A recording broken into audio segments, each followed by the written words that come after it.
Hey everyone, and welcome back to the channel.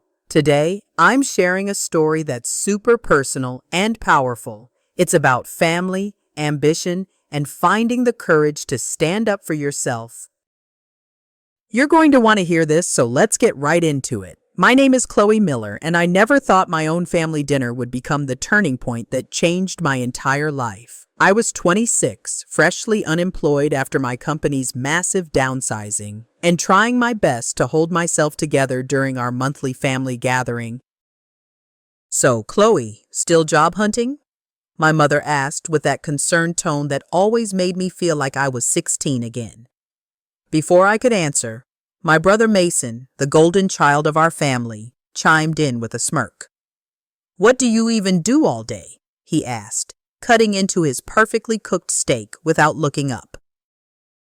The table fell silent. I felt my cheeks burn as everyone's eyes darted between us, waiting for my response. Mason had always been the successful one, the finance whiz, the homeowner, the one with the prestigious job at Evergreen Capital.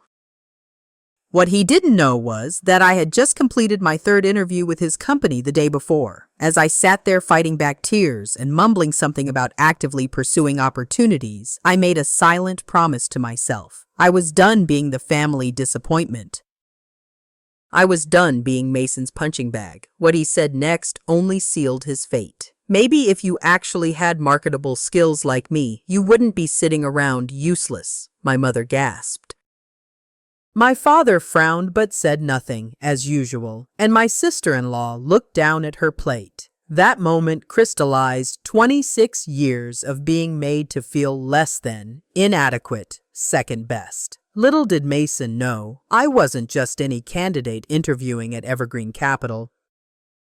I was interviewing for a position that would soon leave him exposed for what he truly was. As I drove home that night, tears blurring my vision, I didn't realize that in less than 24 hours, I would be setting in motion events that would not only restore my self-worth, but completely upend the family dynamic we'd lived with for decades. Growing up as Mason's younger sister meant living perpetually in his shadow, a shadow that grew longer and darker with each passing year.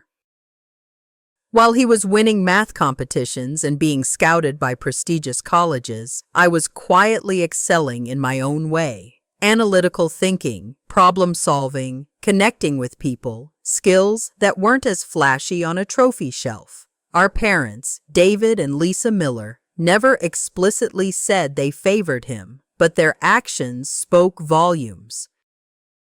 My father would reschedule important business meetings to attend Mason's basketball games, but would routinely miss my academic competitions because work was hectic. My mother displayed Mason's achievements prominently throughout the house, while my Dean's List certificates stayed tucked away in a drawer. Before my layoff, I'd actually built a respectable career at Pinnacle Consulting, spending 5 years climbing from junior analyst to senior consultant, managing accounts that generated millions in revenue. The irony of my current unemployment was that it wasn't performance-based.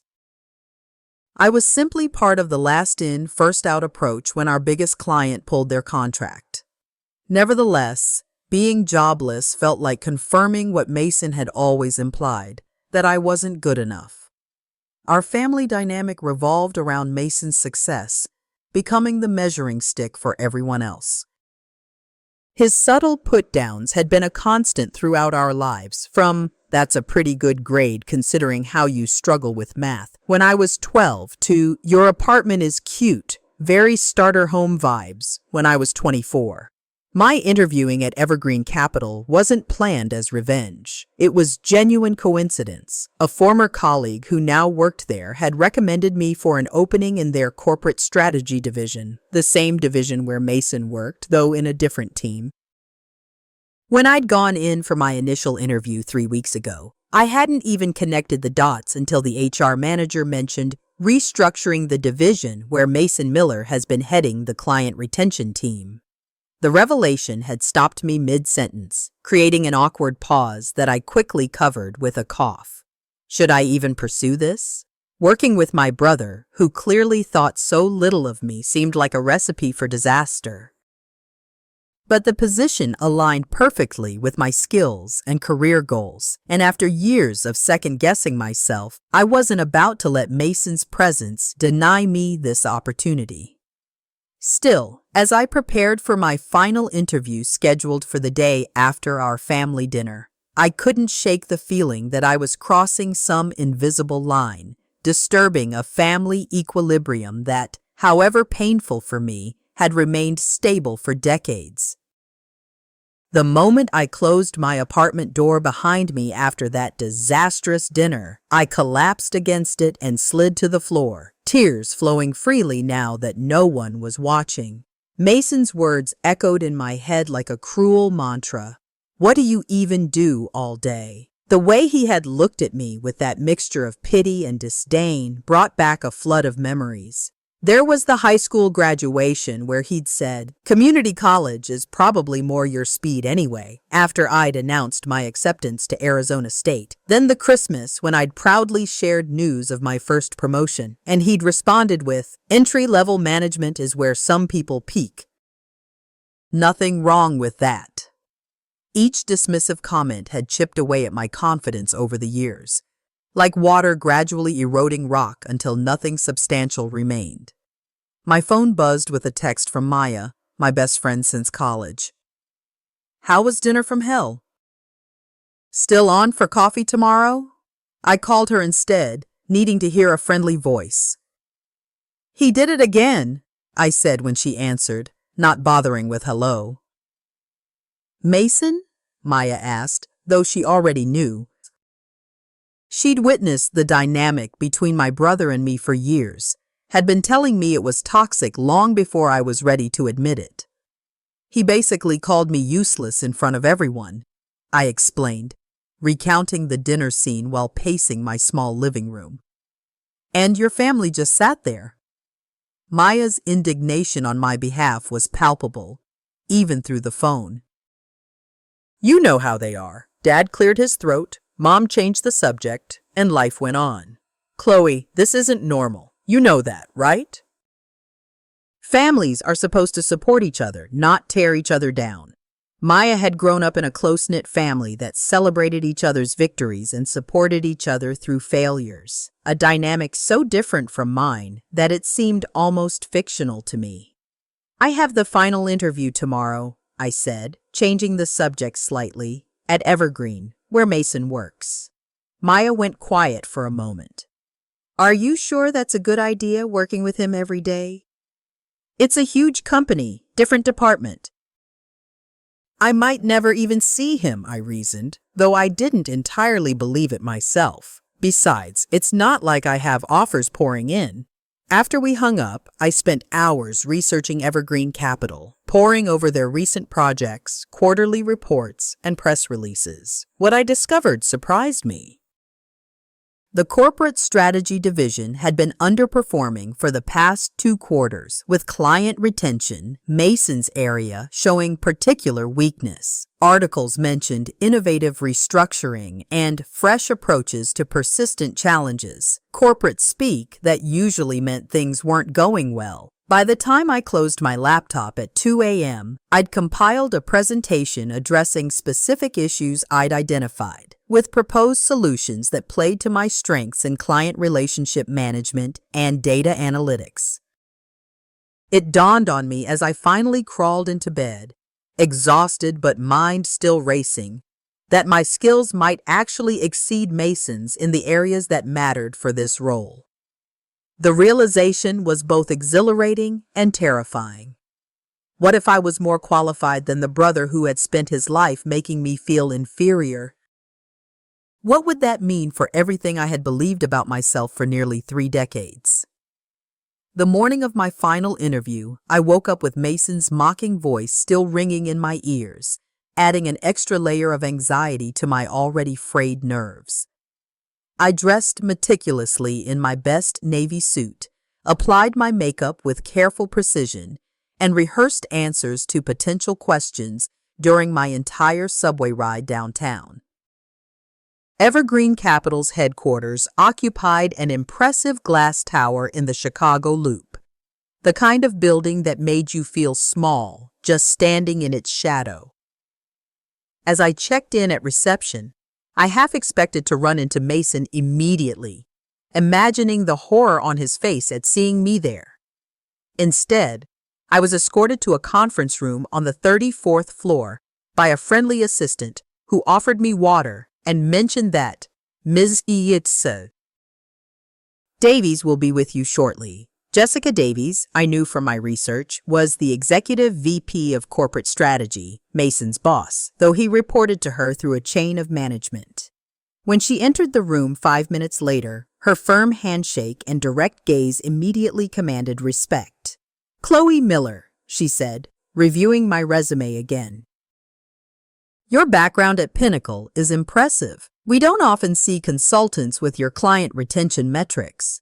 The interview proceeded with standard questions about my experience and approaches to problem solving, but then took an unexpected turn when Jessica asked, "What would you do differently in our client retention strategy? Be specific."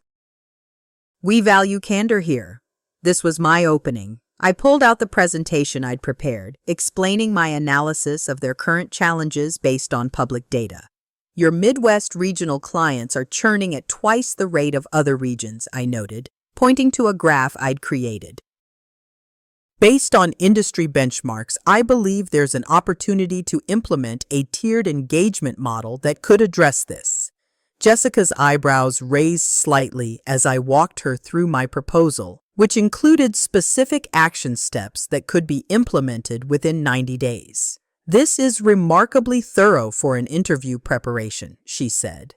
When I finished, what followed were 2 more rounds of interviews with team members I'd potentially be working with. During a bathroom break between meetings, I glimpsed Mason through an open door, gesturing animatedly in what appeared to be a tense meeting. He didn't see me, and I quickly ducked out of view, heart racing inexplicably. By the end of the day, Jessica had returned to deliver unexpected news. "We're very impressed, Chloe. So impressed that we'd like to offer you a position, but not the one you interviewed for." My heart sank momentarily before she continued. "We think you'd be better suited for a senior role we've been developing to oversee cross-departmental client strategy. You'd be working alongside the existing client retention team to implement some of the very solutions you proposed today." The irony wasn't lost on me. I'd be working alongside Mason's team, effectively in a position to influence his work. When I asked about next steps, Jessica mentioned, "The role reports directly to me.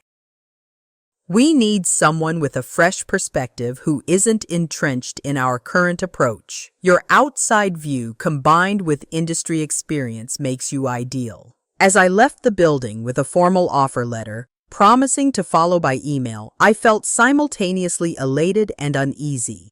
I hadn't mentioned my relationship to Mason during any of the interviews. Was that dishonest? Would I be setting myself up for workplace drama if I accepted? But beneath these concerns lay a deeper question that both frightened and exhilarated me. What if, after all these years of believing I was less capable than my brother, I finally had the opportunity to prove otherwise? I accepted the position at Evergreen Capital, but negotiated a start date 3 weeks out, explaining that I needed time to wrap up ongoing commitments. In reality, I needed space to process the massive life change I was undertaking. Jessica seemed pleased with my decision, sending me preliminary materials to review before my official start date. "We're looking forward to your contributions, particularly regarding the Midwest portfolio," she wrote in her email. During the interim period, I received a LinkedIn message from Leo Chung, a data analyst who'd be on my new team. "Excited to have you joining us. A few of us grab drinks at the local tap on Thursdays if you want to get acquainted before your official start." I accepted the invitation, figuring it would be helpful to build alliances before stepping into what could become an awkward situation with Mason. That Thursday at the local tap, surrounded by my soon-to-be colleagues, I learned troubling information that cast my brother in an entirely new light. "So refreshing to have someone from outside coming in," said Brittany, a project manager who'd had one too many margaritas. "The current leadership is a bit stagnant." When I asked for clarification, Leo leaned in and lowered his voice despite the noisy bar. "Let's just say that some people are better at taking credit than generating results." A chill ran through me as he continued. "There's this one manager who presents these elaborate strategies to the executive team, but anyone who works on implementation knows they're just repackaged versions of his team's ideas."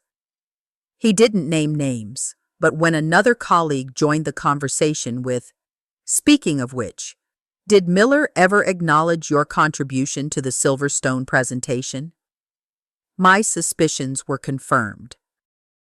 I carefully steered the conversation away from my brother, but throughout the evening I gathered more pieces of a troubling puzzle. Mason, it seemed, had built a reputation for claiming credit for his team's work while deflecting blame for failures. Even more alarming, Leo mentioned offhandedly that some people were on performance improvement plans after the last quarterly review.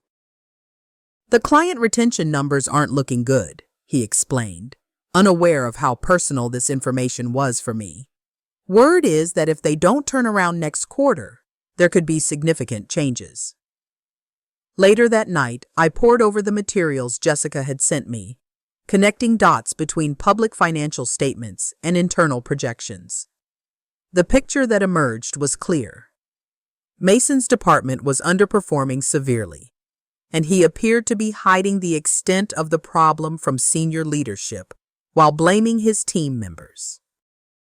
My initial vindication at potentially outshining my brother was now complicated by genuine concern about his professional situation. Should I warn him somehow? Would he even listen if I tried? I drafted and deleted several text messages to Mason, ranging from vague, "hope work is going well," to a direct, "we need to talk about Evergreen." None felt right. How do you tell someone who has always treated you as inferior that you know they're failing at their job, and worse, that you're being brought in partly to fix their mistakes? I finally settled on a carefully worded email. "Mason, I wanted to let you know that I've accepted a position at Evergreen Capital in the corporate strategy division.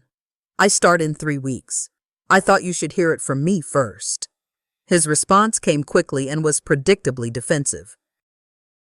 "Interesting choice. Corporate strategy is facing some challenges right now. Hope you're prepared for that. No congratulations, no well wishes, not even curiosity about my role. Just a subtle warning that served as both self-protection and an attempt to undermine my confidence."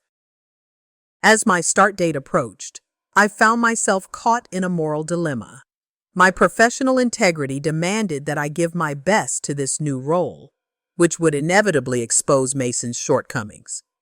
Yet, family loyalty, despite everything, made me hesitate. Was there a way to succeed without contributing to my brother's downfall? Or had he created this situation himself through years of corner-cutting and credit stealing? My first day at Evergreen Capital arrived with a mixture of excitement and dread churning in my stomach. I'd spent the weekend rehearsing potential first encounters with Mason, imagining everything from icy civility to outright confrontation. The HR orientation proceeded smoothly. Standard paperwork, benefits explanations, company overview.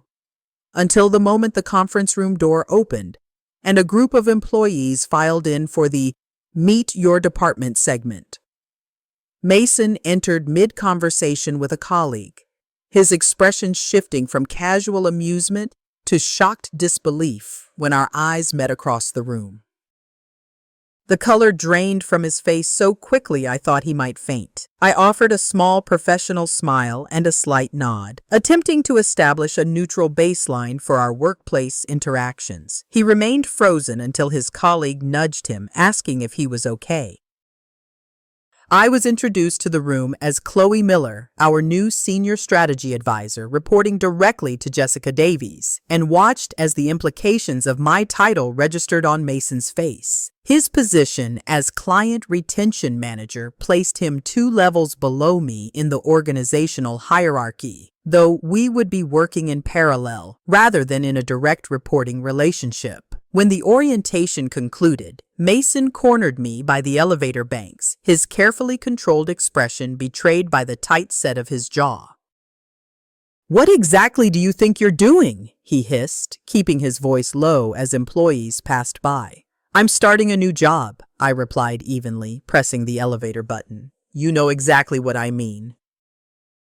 You deliberately applied to my company, my department, without saying a word to me. How long have you been planning this?" The accusation stung, despite my preparation for exactly this reaction. "It wasn't planned, Mason. A former colleague recommended me for a position that matched my qualifications. The fact that you work here is coincidental." His bitter laugh indicated he didn't believe me. "Right, coincidental.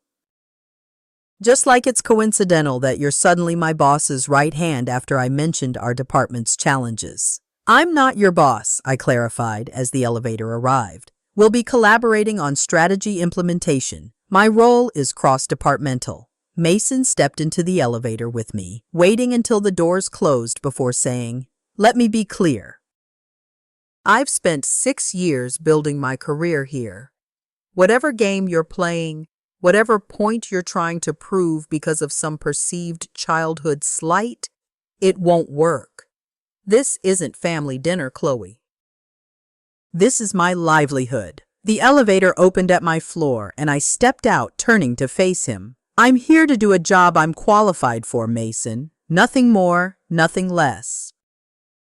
I hope we can work together professionally." The doors closed on his thunderous expression, and I exhaled shakily before making my way to my new office. That evening, my phone exploded with messages and missed calls from my parents. "Mason just told us what you did," my mother's voicemail began, her disappointment evident. "How could you ambush him like this? He's worked so hard for his position." My father's message was shorter, but equally damning. "We raised you better than this, Chloe.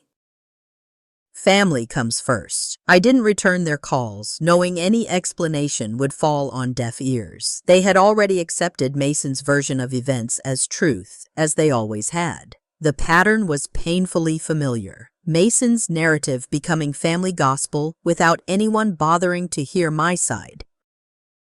That night, alone in my apartment, surrounded by congratulatory flowers from Maya and a bottle of champagne I no longer felt like opening, I questioned my decision for the first time.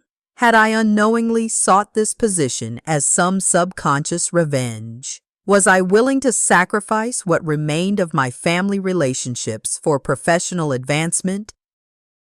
But as I reviewed the presentation I'd prepared for my first official team meeting tomorrow, I reminded myself of the truth. I was uniquely qualified for this role. I had earned this position through my skills, experience, and insight. If Mason felt threatened by my presence, perhaps that revealed more about his insecurities than my intentions. Still, as I finally drifted off to sleep, I couldn't shake the feeling that I had just exchanged one type of family shadow for another, potentially more destructive one. My first month at Evergreen Capital unfolded like a tale of 2 entirely different lives. Professional triumph juxtaposed against personal disintegration. Within weeks, I had identified critical gaps in the company's client engagement approach and implemented changes that showed immediate positive results. My first major initiative involved restructuring how we communicated with the troubled Midwest regional clients, replacing Mason's standardized quarterly reviews with personalized monthly check-ins tailored to each client's specific concerns. The retention numbers began improving almost immediately, with 2 major accounts that had been flagged as high flight risk signing contract extensions. "This is exactly the fresh perspective we needed," Jessica told me during our weekly one-on-one meeting, sliding a performance report across her desk. Client satisfaction metrics are up 12% in just 3 weeks. I couldn't help but feel a surge of pride, quickly followed by the uncomfortable awareness that my success was highlighting Mason's previous failures. My brother's response to my initiatives evolved from initial skepticism to active resistance. When I presented my client feedback analysis at a department meeting, suggesting that our relationship managers needed more decision-making autonomy to address client concerns quickly, Mason immediately countered that undermining established protocols would create inconsistency and risk. Later that week, I discovered he had emailed Jessica, questioning the methodology of my analysis using technical jargon designed to make me look unprepared. Fortunately, my background in data analytics allowed me to defend my approach with additional validation metrics that only strengthened my case. What made the situation even more difficult was Mason's dual approach, professionally undermining me at every opportunity while simultaneously portraying himself as the victim to our family.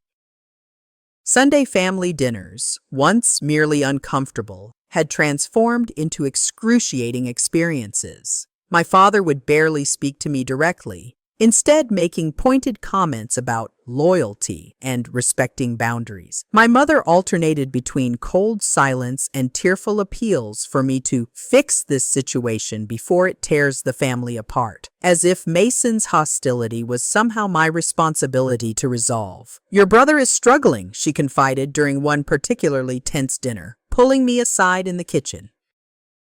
"His team is under tremendous pressure. Couldn't you just back off a little?" The suggestion that I should deliberately underperform to protect Mason's ego was so absurd that I couldn't formulate a response. I simply returned to the dining room where Mason was regaling our father with selective stories about workplace challenges that carefully omitted his own role in creating them.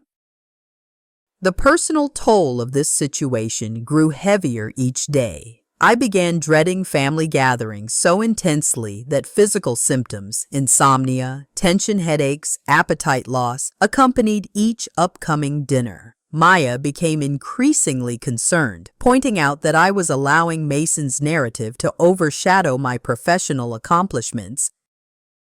"You're doing exactly what you've always done," she observed during one of our coffee dates, "diminishing yourself to make room for his ego. When does it end?" Even as external validation poured in at work, Jessica mentioning me in company-wide emails, colleagues seeking my input on their projects, senior executives stopping by my office to discuss my ideas, I found myself second-guessing my actions, wondering if I was being too aggressive, too visible, too successful. The cognitive dissonance was exhausting, knowing intellectually that I deserved recognition while emotionally feeling guilty for receiving it. During a particularly difficult week when a strategy I'd developed for a key client had been implemented with remarkable results, I overheard Mason in the break room telling colleagues that the approach had actually been his idea for months ago, but bureaucratic red tape had prevented him from executing it sooner. The blatant lie stunned me into silence. I stood frozen outside the door, coffee cup in hand, as he essentially claimed credit for my work while portraying himself as a victim of corporate politics. Later that day, an email from our father arrived in my personal inbox with the subject line, "Family First," containing a lengthy plea for me to remember my obligations to those who have always supported you, and suggesting that temporary professional advancement wasn't worth permanent family damage. The email made no mention of Mason's behavior, implicitly placing the entire burden of reconciliation on my shoulders. That night, staring at my reflection in the bathroom mirror, I barely recognized the woman looking back at me, successful by external measures, yet hollowed out by the constant battle between professional integrity and family loyalty. Between standing up for myself and keeping the peace, between the person I'd been raised to be and the person I was becoming. "When does it end?" Maya had asked. The question echoed in my mind as I prepared for bed. knowing that tomorrow would bring another day of navigating this impossible tightrope. Another day of excelling professionally while watching my family relationships crumble. Another day of questioning whether the cost of standing in my own light was worth the shadows it cast on everything else. The inevitable collision between my professional rise and family drama came 8 weeks into my tenure at Evergreen Capital, centered around the Quantum Dynamics account, a $50 million client relationship that represented nearly 15% of our division's annual revenue. During the quarterly strategic planning meeting, Jessica announced a special project team to revitalize the struggling account, naming me as project lead with Mason as a key team member, alongside representatives from various departments. Quantum has expressed dissatisfaction with their current service model, Jessica explained to the assembled team. They've been with us for 12 years, but they're entertaining proposals from competitors for the first time. We need fresh thinking here, which is why Chloe will be leading this initiative. I felt Mason's gaze burning into me from across the conference table, but maintained my professional composure, outlining my preliminary thoughts about Quantum's concerns based on their feedback history.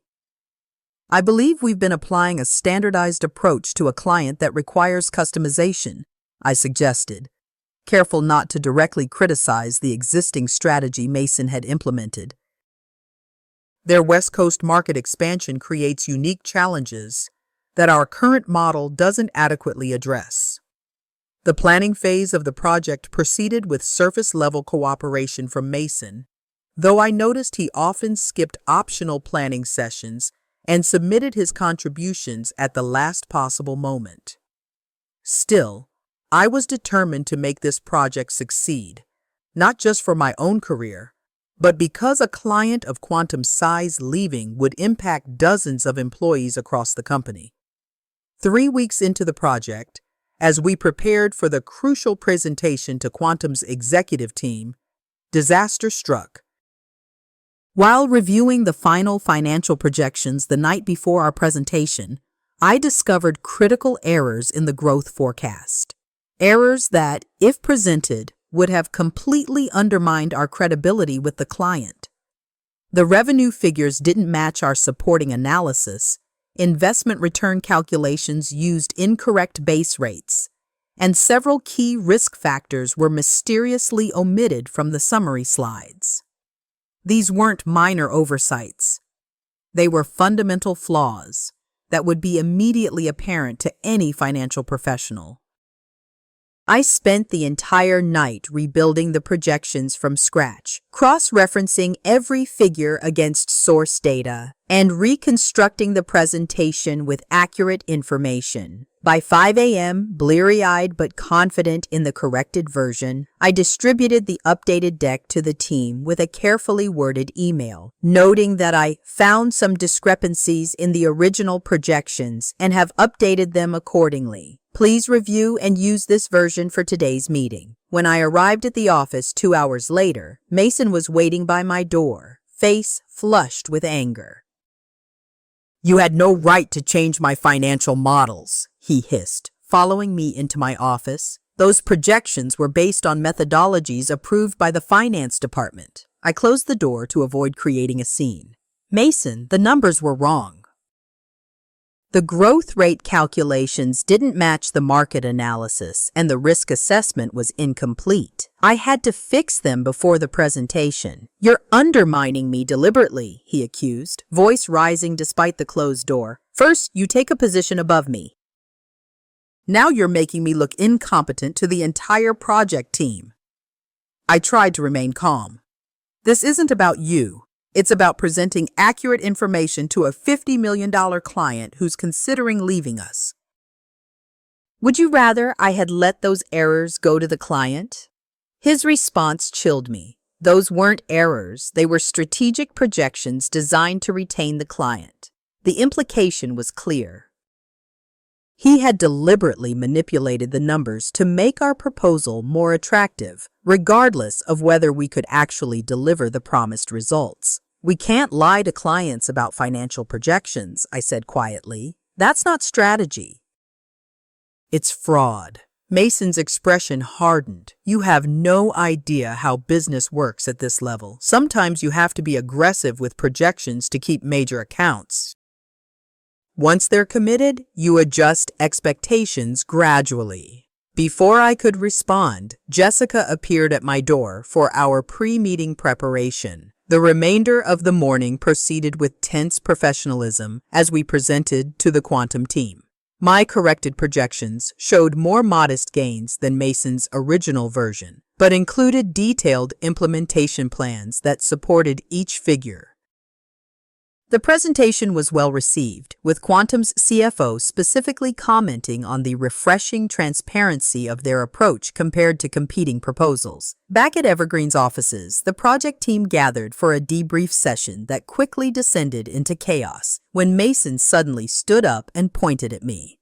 "I think we need to address the elephant in the room," he announced to the startled team. "Chloe Miller is my sister, a fact she deliberately concealed during her hiring process. And she has been systematically undermining my work since she arrived." The room fell silent as all eyes turned to me. Mason continued, his voice trembling with barely controlled rage. "She replaced my financial models with her own versions last night without proper review protocols, potentially compromising months of relationship building with Quantum." Jessica's sharp voice cut through the tension. "Mason, that's enough. This isn't the appropriate forum." "It is exactly the appropriate forum," he interrupted. "The team should know that their project lead has a personal vendetta against the client retention manager. How can they trust either the process or the outcome?" I sat perfectly still, feeling a strange calm descend over me despite the public spectacle. This moment had been inevitable from the beginning. The culmination of not just weeks of workplace tension, but decades of family dynamics. "Is this true?" Jessica asked me directly. "That Mason is your brother?" I nodded. "Yes, he's my brother. I didn't mention it during the hiring process because I wanted to be evaluated on my qualifications alone. As for the financial models, I've documented the specific discrepancies I found and why they required correction. I'd be happy to review them with the finance team." Jessica dismissed the rest of the team, asking only Mason, myself, and the finance director to remain. What followed was an excruciating 90-minute review of the original projections versus my corrections, with the finance director confirming that Mason's numbers contained significant overstatements and methodological inconsistencies that violated company guidelines. Throughout the review, Mason alternated between technical defenses of his approach and thinly veiled accusations about my motivations. When the finance director stepped out to retrieve additional documentation, Mason made one final desperate attempt. "This is what she does," he told Jessica. "Ever since we were kids, she finds ways to make herself look good at my expense. Ask anyone in our family." Jessica's response was measured but firm. "I'm not interested in childhood dynamics, Mason. I'm concerned with the accuracy of financial projections presented to our clients and the professional conduct of my team. On both counts, I'm seeing serious issues with your approach, not Chloe's." By the time I left the office that evening, the company grapevine was already buzzing with news of our public confrontation. I had 7 missed calls from my parents and a text from Maya asking if I was okay. The family mythology that had protected Mason for decades was now colliding with workplace reality in ways neither of us had anticipated. And I realized with both sadness and clarity that there would be no going back to the careful pretenses that had defined our relationship. Something fundamental had broken today. Not just between Mason and me, but in my understanding of family loyalty and professional integrity. These values weren't supposed to be in opposition, yet here I stood, forced to choose between them, with each choice extracting its own painful price. The week following the quantum presentation became a blur of HR meetings, documented timelines, and emotional fallout that rippled through both my professional and personal life. Mason was placed on administrative leave pending a review of his financial reporting practices, with Jessica delivering the news in a closed-door meeting that left him white-faced and silent. I wasn't directly involved in the decision. Jessica made it clear that family complications required me to be separated from any disciplinary process, but everyone knew my corrections had triggered the investigation. As I left the office that Friday, a senior analyst named Sophia stopped me by the elevator. "Just so you know," she said quietly, "what you did took courage." Mason's projections had been questionable for months, but nobody wanted to challenge him. Her words should have brought comfort, but instead left me feeling hollow as I headed home to face what I knew waited there. My parents had called an emergency family dinner at their house, the text message from my mother making it clear that attendance was non-negotiable. I arrived to find Mason's car already in the driveway, a sight that sent my anxiety spiraling despite my professional victory earlier that week. Inside, the atmosphere was funereal. My father standing grimly by the fireplace, my mother's eyes red, Mason seated at the dining table, staring blankly at his hands. "Sit down, Chloe," my father instructed, his tone leaving no room for objection. What followed was less a discussion than a tribunal, with my father speaking first. "Mason has been placed on leave because of your actions," he began, each word precise and cutting. 6 years of building his career potentially ruined because you couldn't put family first. I opened my mouth to defend myself, but he raised his hand. "Your mother and I have spoken about this at length. We believe you need to tender your resignation on Monday morning. It's the only way to repair what you've broken." The sheer audacity of the demand momentarily stunned me into silence. My mother leaned forward, her expression pleading. "Chloe, sweetheart, I know you didn't mean for things to go this far. Mason made some mistakes with his numbers, but that's fixable." What isn't fixable is a permanent mark on his employment record. He's got the mortgage, the twins on the way. Please, just step back from this position. You can find another job. The realization hit me with visceral force. Nothing had changed. Despite Mason's professional misconduct being documented and verified by a finance director, despite his public attempt to humiliate me, despite everything, I was still expected to sacrifice my interests for his. The pattern established in childhood remained unbroken in my parents' eyes. "I will not resign," I said finally, my voice steadier than I expected. Mason created this situation himself by presenting misleading financial projections to a major client and then publicly attacking me when I corrected them. My father's face darkened. "So your career advancement is worth destroying your brother's life? Is that the kind of person you've become?" Something inside me snapped at those words. A lifetime of accommodation and self-doubt giving way to crystalline clarity. "The person I've become," I repeated slowly, "is someone who refuses to be diminished anymore. Mason called me useless at dinner 2 months ago. He mocked my unemployment while knowing his own job was in jeopardy. Did either of you defend me then?" Their silence was answer enough. Mason spoke for the first time since I'd arrived, his voice uncharacteristically quiet. "I knew you were interviewing at Evergreen before that dinner." The admission hung in the air between us. "Leo in HR mentioned they were considering Chloe Miller for a senior strategy role. I thought it couldn't be you. You'd never worked in financial services. You weren't qualified. But I checked LinkedIn, saw you'd connected with Jessica Davies, and I knew." He looked up, meeting my eyes directly. I was terrified. The department was already under review for underperformance. My last 2 quarterly assessments were below target. I'd been borrowing approaches from my team without credit, massaging numbers to make results look better than they were. When you showed up at dinner unemployed, I thought if I could make you feel small enough, inadequate enough, maybe you'd withdraw your application. The naked honesty of his confession left me speechless. For the first time in our adult lives, Mason was showing vulnerability instead of superiority. My mother reached for his hand. "You should have told us you were struggling, sweetheart." "How could I?" he asked bitterly. "When have either of you ever accepted anything less than perfection from me?" Chloe gets sympathy for setbacks. I get disappointment. The statement illuminated our family dynamic from an entirely new angle. The golden child constrained by impossible expectations, while I had been alternately ignored and coddled. My father cleared his throat awkwardly. "We've always been proud of your accomplishments, Mason." "You've been proud of my success," he corrected.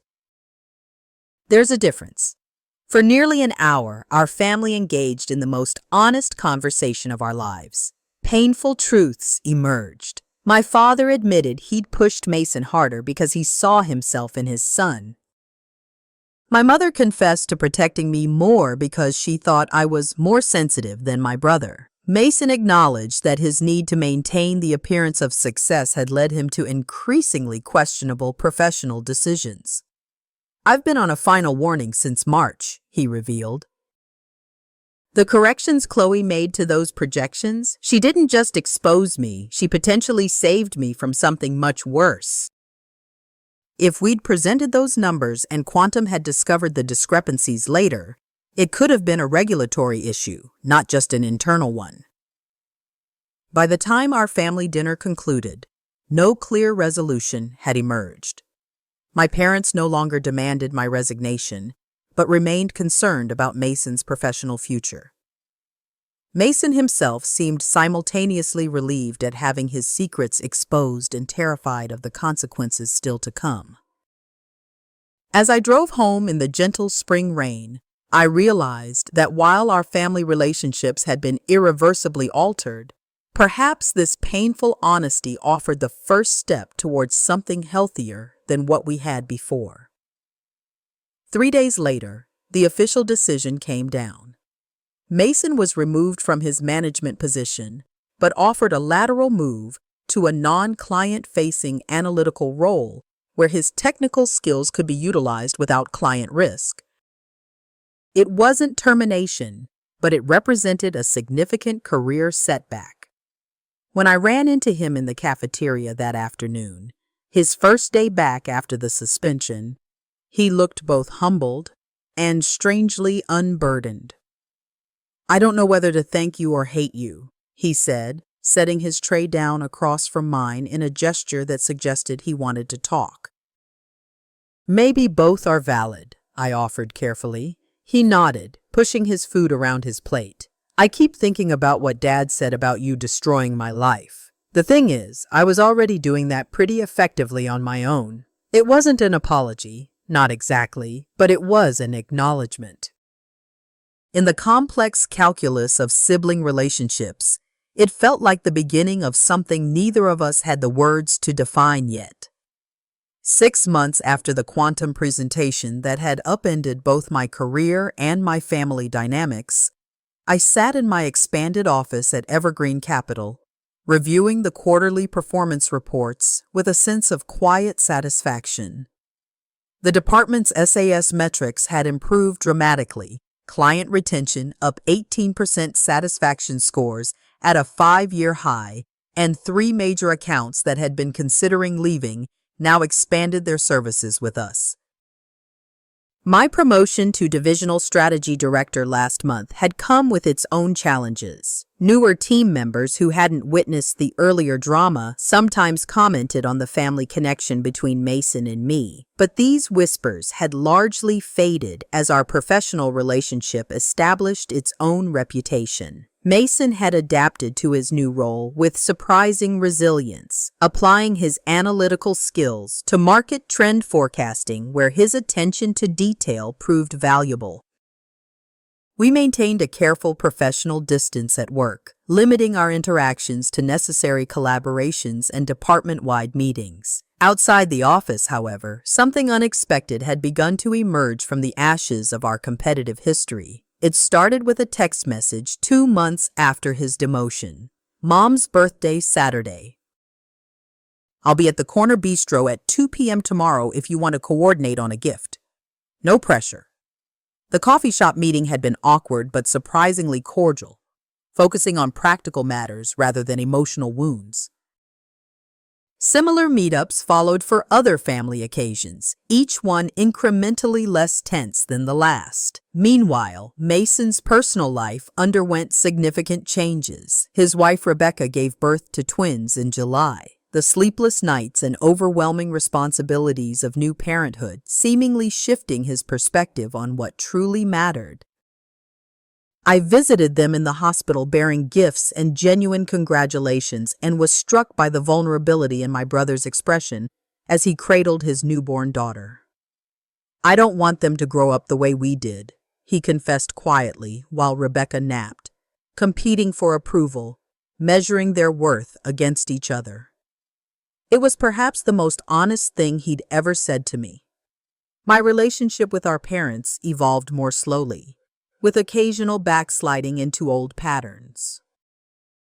My father still sometimes deferred to Mason's opinions in family discussions about finances or career matters, but had begun making visible efforts to seek my input as well. My mother's approach changed more dramatically after a heart-to-heart conversation where I finally articulated how her protective attitude had often felt like a lack of faith in my capabilities. I thought I was being supportive, she'd said, genuinely surprised. I never realized it came across as thinking you couldn't handle things on your own. Sunday family dinners gradually transformed from battlegrounds of thinly veiled competition to actual opportunities for connection. Not perfect by any means. Old habits occasionally resurfaced, especially under stress, but fundamentally different from the toxic dynamic that had defined our family for decades. The most significant moment in Mason's journey came 4 months after his demotion. During a department strategy session where he'd identified a critical flaw in a proposal I'd developed, rather than gloating or undermining me, he'd approached me privately after the meeting. I think there's an issue with the risk assessment model in Section 3, he'd said, showing me his analysis. Wanted to flag it before it got further along. He was right. The error would have created problems down the line, and his discreet approach allowed me to correct it without embarrassment. That evening, I'd received a text from him. 6 months ago, I would have waited until that presentation was in front of clients to point out the mistake. Progress, right? It was the closest thing to an acknowledgement of his previous behavior that he'd ever offered. Last month, Mason had been offered a position at a competing firm, a role that would restore his previous management status and compensation. To everyone's surprise, including mine, he declined it. The commute would mean less time with the twins, he explained when I asked him about it over lunch. Also, I'm actually enjoying the work I'm doing now. Less pressure to always be closing the next big deal, more focus on getting things right. He hesitated before adding, and maybe I needed to prove I could rebuild something here on my own merits without shortcuts. As for me, the professional success that had once felt like vindication now settled into something more sustainable, pride in meaningful work well done. Maya had noticed the change in me first. You used to hunch your shoulders whenever you talked about achievements, like you were apologizing for them, she'd observed. Now you just state facts. It's refreshing. Today marked exactly 6 months since the confrontation that had broken our family's unspoken rules. Mason had asked if we could meet for coffee after work, a request that no longer filled me with dread. When I arrived at the cafe near our office, he was already there, 2 cups ordered and waiting. "Got your usual?" he said, pushing a vanilla latte toward me. The gesture, remembering my preference, struck me as significant in its normalcy. After some casual conversation about work projects and his twin's latest milestones, Mason cleared his throat, signaling a shift to more serious territory. "I've been seeing a therapist," he announced with slight discomfort. Rebecca suggested it after the third night I woke up in a panic about not being good enough for the girls. I remained silent, allowing him space to continue. "We've been talking about patterns, how I've measured my worth by external achievements, by being better than others, especially you." His eyes met mine directly. "I'm sorry, Chloe, for the dinner comment that started all this. For trying to undermine you at work. For years of putting you down to feel better about myself. You didn't deserve any of it." The apology I'd never expected to receive hung in the air between us. "Thank you," I said finally. "That means a lot to hear. I'm not saying family dinners are suddenly going to become group therapy sessions," he added with a hint of his old sarcasm, "but I'm working on it. Being a father has made me see how damaging these patterns can be when they're passed down." As we parted ways outside the cafe, Mason hesitated before awkwardly offering a hug. Our first in years that wasn't a perfunctory holiday greeting. "For what it's worth," he said as we stepped apart, "you're really good at your job. Better than I was at mine. That's just a fact." 6 simple words that represented a seismic shift in our relationship. Walking home through the crisp autumn evening, I reflected on the strange journey of the past 6 months. A cutting comment at a family dinner had set in motion events that painfully dismantled decades of dysfunctional patterns. The process had been messy, hurtful, and at times seemed destined to permanently fracture our family. Yet somehow, through that very brokenness, something healthier had begun to emerge. I had learned that standing in my own light didn't necessarily mean casting others in shadow. That family relationships, like any others, required honest renegotiation as we grew and changed. That patterns established in childhood could be recognized and reformed even after decades of reinforcement. Most importantly, I discovered that my worth wasn't dependent on external validation, not from employers, not from parents, not even from the brother whose approval I'd unconsciously sought for most of my life. As I unlocked my apartment door, I felt a profound sense of peace that had nothing to do with job titles or family standing. A quiet certainty that regardless of what challenges tomorrow might bring, I was enough exactly as I was. Thank you for listening to my journey. If this story resonated with you, please give this video a thumbs up and leave a comment below. Have you ever had to stand up to a family member who consistently undermined you? How did it change your relationship?